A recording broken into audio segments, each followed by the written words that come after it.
Olá, buscadores! Estamos iniciando mais uma edição do programa Leituras para Viver Melhor, programa produzido em parceria da Editora Teosófica com a TV Suprem.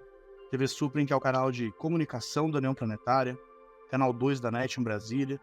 E se você estiver acompanhando aí pelas redes sociais, pelo Spotify, pelo YouTube, não deixe de curtir o vídeo, se inscrever no canal, assim você nos auxilia a produzir cada vez mais conteúdo de qualidade para todos vocês. E hoje iremos conversar um pouquinho com o Luiz Augusto Granado. Tudo bem, Luiz? Seja novamente muito bem-vindo. Muito obrigado, Charles. Muito obrigado mais uma vez pelo convite. É uma alegria para mim estar aqui. Olá para todos e todas. O Luiz, então, já esteve conosco, né? Ele comentou um outro livro da Editora Teosófica e ele é livreiro, então ele é uma pessoa muito próxima aí de livros. E ele também tem um perfil no Instagram, onde ele comenta livros. Foi assim que a gente acabou chegando até ele, né? Então ele tem o Tarô Filosófico, que é um perfil onde ele comenta vários livros, e fez um vídeo comentando esse livro que nós iremos falar hoje, que é A Luz da Ásia, livrinho publicado pela Editora Teosófica, de autoria do Edwin Arnold. Então, a Vida e os Ensinamentos de Gautama Buda. Esse livro, inclusive, que é um dos campeões de venda da Editora Teosófica, e está sempre no top 10, top 5 ali de vendas, né? É um dos livros mais vendidos da editora. Luiz, fala um pouco para nós. A vida de Gautama Buda, né? Você encontra em diversos livros, inclusive na internet. Se a gente pesquisar esse tema, ele é um tema relativamente conhecido. Aí, claro, né, fica aquela, qual é a parte mítica, qual é a parte histórica, né, aí vai do discernimento de cada autor vai desenvolver uma narrativa, mas eu queria saber de você, qual o diferencial da visão do Edwin Arnold, o que ele traz de diferente que te chamou a atenção nessa obra? Bom, Charles, esse foi um dos primeiros livros publicados no Ocidente, não é, sobre a vida de Siddhartha Gautama, o Buda histórico, lançado ali no finalzinho do século XIX, e numa época em que o Oriente, não é, entrou em voga, e principalmente na Europa. E acho que o interessante, obviamente, tem essa ressalva, não é, e o próprio autor coloca isso, em que ele se coloca num lugar de um budista devoto imaginário. Quer dizer, ele cria em si esse personagem que reúne, não só os fatos históricos, mas também as lendas e contos e mitos envolvendo a vida de Siddhartha Gautama, principalmente para o povo indiano, né? Então ele se transporta desse lugar de um indiano, contando a vida, né, desse grande mestre, e talvez por isso o olhar que ele vai trazer, ainda que obviamente ele seja um inglês de nascimento, é muito peculiar.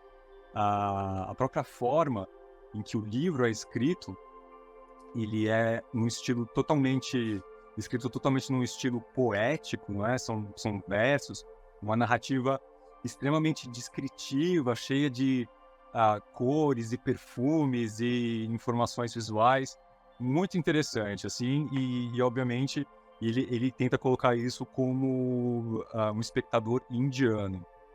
Nós estávamos conversando, né, antes da gravação. Você disse que ele traz algo bem inusitado também na obra, que é algumas indicações sobre as vidas anteriores do Buda, né, do Buda Gautama. Como que seria isso? Que vidas foram essas? Onde que aconteceu? Que informações que o autor traz a esse respeito? Claro que ele se coloca como, então, um indiano contando a vida de Buda, mas ali como um narrador onisciente, ele descreve os pensamentos, os sentimentos, não é? As emoções pelas quais Gautama, enquanto encarnado, passou. E num dos processos, né, ao longo, vamos dizer assim, da trajetória de descoberta interior que o próprio Buda passou, ele começa a se recordar de certas coisas, não é? Assim, obviamente, como um ser por demais evoluído, ele consegue ali acessar nos seus registros lembranças de outras vidas relacionadas a, por exemplo, uma delas muito interessante é quando ele se apaixona pela esposa, pela Yasodhara. Ele conta que aquela não era o primeiro encontro, porque o rei, na tentativa de iludi-lo, não é, assim, com prazeres mundanos e deixá-lo afastado, então, do sofrimento, não é, humano, ele promove, então, um concurso, vamos dizer assim, de beleza para as solteiras da época, não é? Para as donzelas que gostariam, não é? Que receberiam prêmios, aliás, pela sua beleza. E, obviamente, todas passam ali quase que desapercebidas pelo Siddhartha, até que uma delas chama extremamente atenção e desperta nele uma emoção que ele mesmo se surpreende. E depois, não é? No seu momento de reflexão, ele tem acesso a esse primeiro encontro que ele teve com ela, ainda, não é? Um tema bastante polêmico, não é? Da transmigração, mas que ainda enquanto animais, quando ambos eram onças. E ele conta que ela, uma belíssima onça, ultra charmosa, no meio do capim, etc. Ele briga por ela com outros concorrentes ali, e até que eles finalmente se unem. Então, assim, de uma forma muito, obviamente, poética, né? Eu aqui não consigo chegar nem num décimo disso, da forma que o Edwin coloca de uma forma quase musical, assim, eu diria. Então, esse é um. E tem outras passagens, cita-se no livro, que Buda teve cerca de 550 encarnações antes dessa última, né, em que ele finalmente atingiu a iluminação. Então, essa é só uma destas. Com certeza, tiveram muitas outras tão interessantes quanto, mas ele conta pequenos pontos, assim, principalmente dessas relacionadas ao amor pela Yasodhara. E tem uma outra também relacionada a um tigre, em que ele, numa encarnação como Brahmani, ele, numa época de muita seca, né, no lugar onde ele residia, em que nada mais brotava na terra, né, todos os seres morrendo de sede. Ele, já idoso, se depara com uma tigresa muitíssimo magra, assim, esquálida, com a língua caída, etc. E com 2 filhotes, tentando desesperadamente sugar, não é, o leite da mãe. E ele, tomado de uma compaixão gigante, decide se ofertar, não é, em sacrifício para salvar aquela mãe e os 2 filhotes, colocando, assim, a questão da compaixão e da abnegação como algo que foi, assim, decididamente construído, não é? Assim, foi galgado ao longo de todas essas vidas pelas quais Siddhartha passou antes dessa última. Para quem acredita, né, na visão reencarnacionista, digamos, da vida, pensa-se, né, se conclui que, de fato, o Gautama Buda, ele chegou preparado, né, para atingir a iluminação nessa vida, né, e que, de fato, tiveram aí inúmeras, né, encarnações preparatórias, onde ele foi desenvolvendo aí essas virtudes necessárias. Interessante você falar dessa questão da compaixão, né, que no budismo é um ponto muito importante, né? Chama bodhicitta, né? Então é algo que você tem que cultivar e deve florescer dentro de você. E pelo que você estava me contando aí da história dele e a Yasodhara, né, parece que é o que muitos chamam de almas gêmeas. Então, almas aí que vão se reencontrando ao longo de diversas vidas e tem aí laços inquebrantáveis que mantêm elas numa união, né? E numa correlação aí que acaba misturando com a história do karma dessas duas almas. Acaba ali uma interferindo no karma da outra e as duas juntos se auxiliando mutuamente no seu desenvolvimento. Esse é o programa Leituras para Viver Melhor. Hoje estamos conversando com o Luiz Augusto Granato sobre um livro publicado pela Editora Teosófica aqui no Brasil, de autoria do Edwin Arnold, A Luz da Ásia, a Vida e os Ensinamentos de Gautama Buda. Nós iremos para um rápido intervalo e voltamos daqui a pouco. Até já.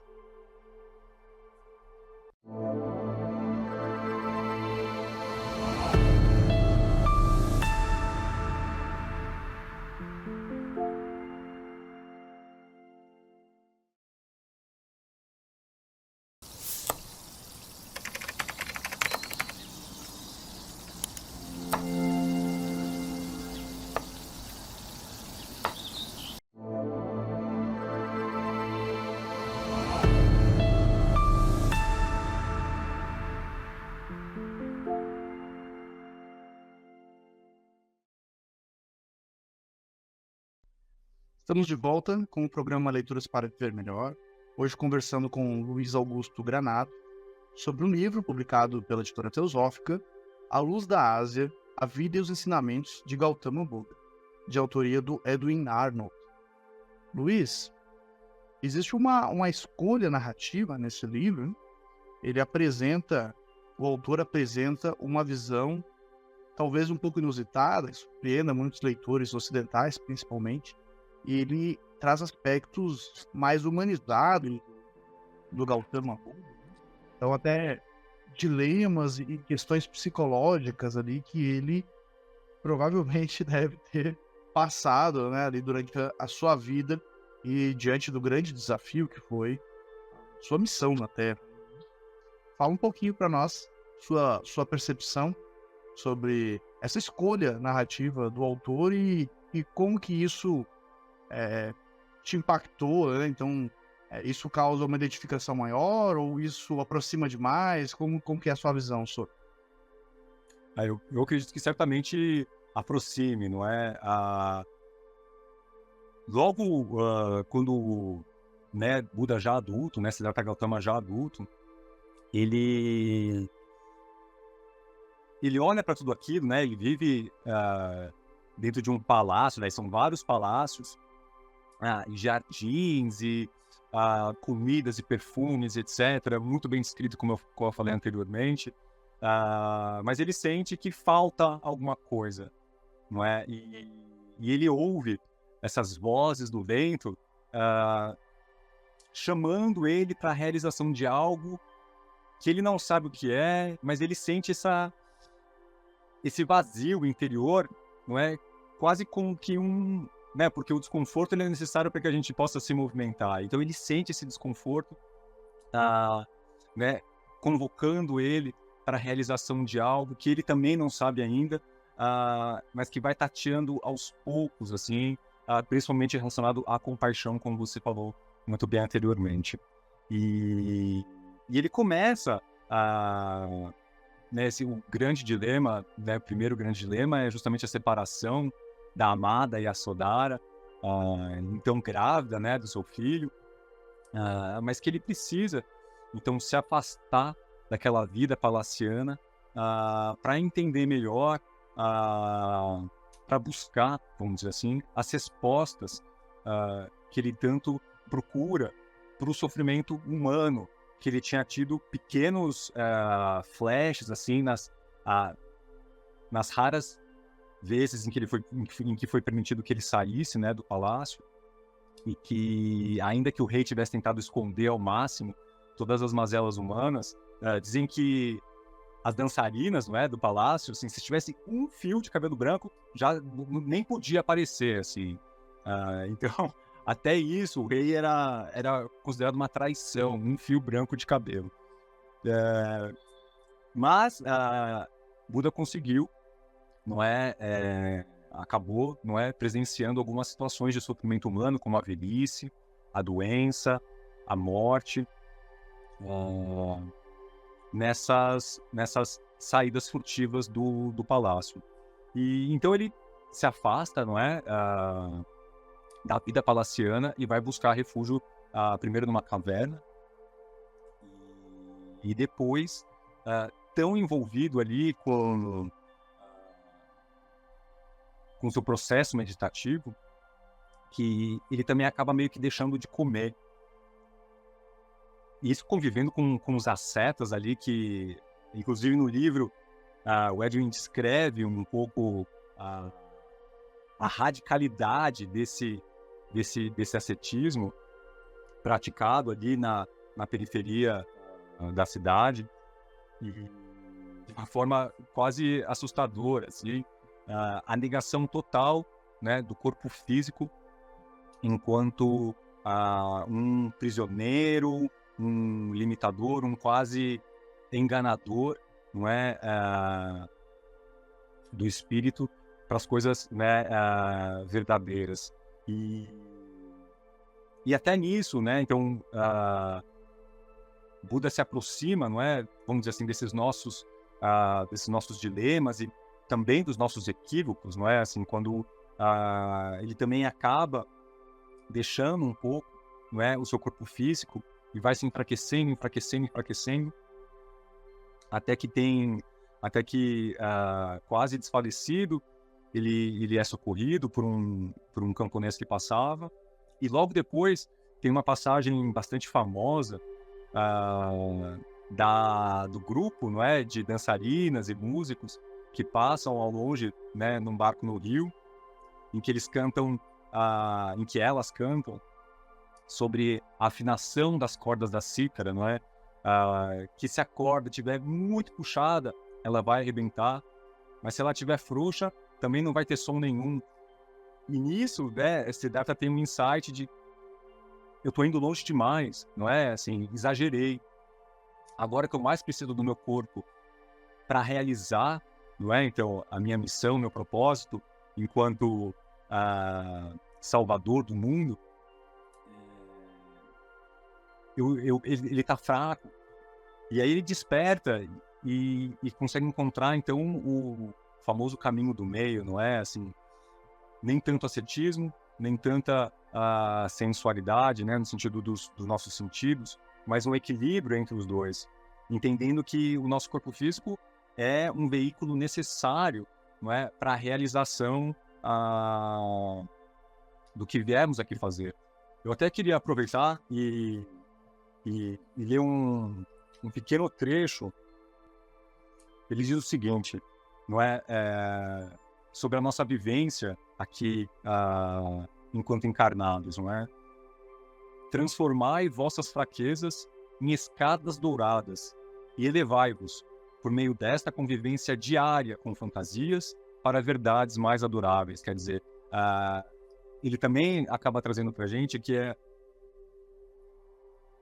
através também dessa ilusão do mundo material, né, das coisas efêmeras e temporárias, que a gente também pode galgar aí uma visão muito mais profunda e elevada do que é a vida, né? Mas eu acho que para todos nós, né, buscadores, como você belamente nos chama, de alguma forma um conforto, não é? Entender que até grandes avatares possam ter, em algum momento, ter tido dúvidas, não é? Assim, ter tido equívocos, questões mais humanas, né, que nós conhecemos, assim, o que nos torna, ao mesmo tempo, né, mais próximo deles, não no sentido de que eles também podem sofrer, mas da mesma forma que nós podemos, então, cada vez mais descobrir porque afinal Buda não é um nome próprio, mas significa aquele que atingiu a iluminação. Então, esse potencial latente em todos nós, eu acho que o livro traz isso de uma forma, nos aproxima, vamos dizer assim, dessa grande meta. Com certeza, né? Uma das diferenças, inclusive, do budismo, né? Ou Dharma, caminho do Dharma, e diversas outras religiões, é um pouco isso, né? O Buda não é apresentado como um deus, ou um ser especial que veio pro mundo. Bem pelo contrário, ele é uma pessoa como nós, e que atingiu um estado de consciência que todos nós iremos atingir em algum momento, e deixou, inclusive, o seu ensinamento é isso, né?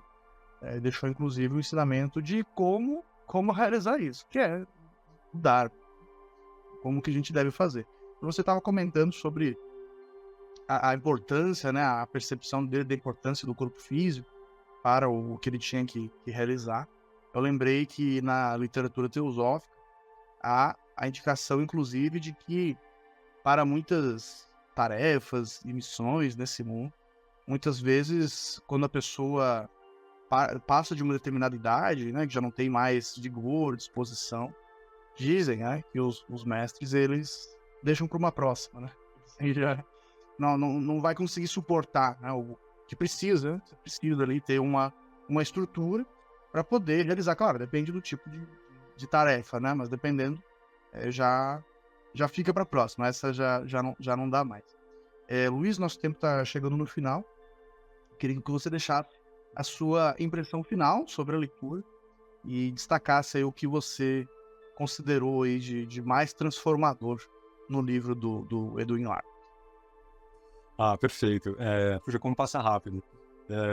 E é um livro tão rico, assim, há tanto o que se falar, e acho que, obviamente, além, né, desse processo, vamos dizer assim, de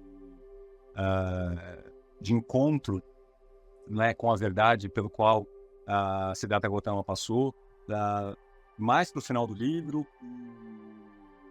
o Edwin descreve alguns sermões, né, do Buda, e um em especial, bastante longo, em que ele explica de uma forma muito bonita, muito clara, sobre as 4 nobres verdades, sobre o nobre caminho, nobre óptico caminho, de uma forma muito bonita, mas acessível, assim, como esse grande sermão que ele deu, assim, inclusive eles falam aqui de milhões de pessoas. E é louco que ele fala vivos e mortos, né, assim, muito interessante. Então, realmente, essa parte final em que, vamos dizer assim, a palavra é dada ao Buda, não é assim, em que descreve-se o modo como ele colocava tudo isso, é extremamente rica e, de novo, não é assim, muito clara quando fala, né, sobre o Dharma, a lei do karma, de uma forma acessível, eu diria. Então, acho que porque, né, quando a gente fala, por exemplo, do Dhammapada, que é um pequeno livro de algumas das regras de ouro, vamos dizer assim, do budismo, às vezes pode assustar um pouco. E aqui, quando se coloca, então, na voz do próprio Buda, explicando sobre cada um desses aspectos, fica mais acessível e também mais gostoso de ouvir. Luiz, gratidão pela sua partilha. Eu que agradeço, Charles, novamente, prazer enorme nossa, e obrigado, não é, assim, por trazer essas joias, não é, para que, né, tenhamos acesso mesmo depois de tanto tempo. Com certeza. A editora teosófica, né, é justamente esse o um propósito, né? Trazer essa sabedoria, principalmente sabedoria do Oriente, e tornar ele disponível, acessível para todos os buscadores, né, estudiosos, leitores que tenham interesse nesses temas. Esse foi mais um episódio do programa Leituras para Viver Melhor. Hoje conversamos com o Luiz Augusto Granato sobre o livro A Luz da Ásia, A Vida e os Ensinamentos de Gautama Buda, de autoria do Edwin Arnold, publicado no Brasil pela Editora Teosófica. Nós vamos ficando por aqui. Seguimos juntos nesse aprendizado. Somos um.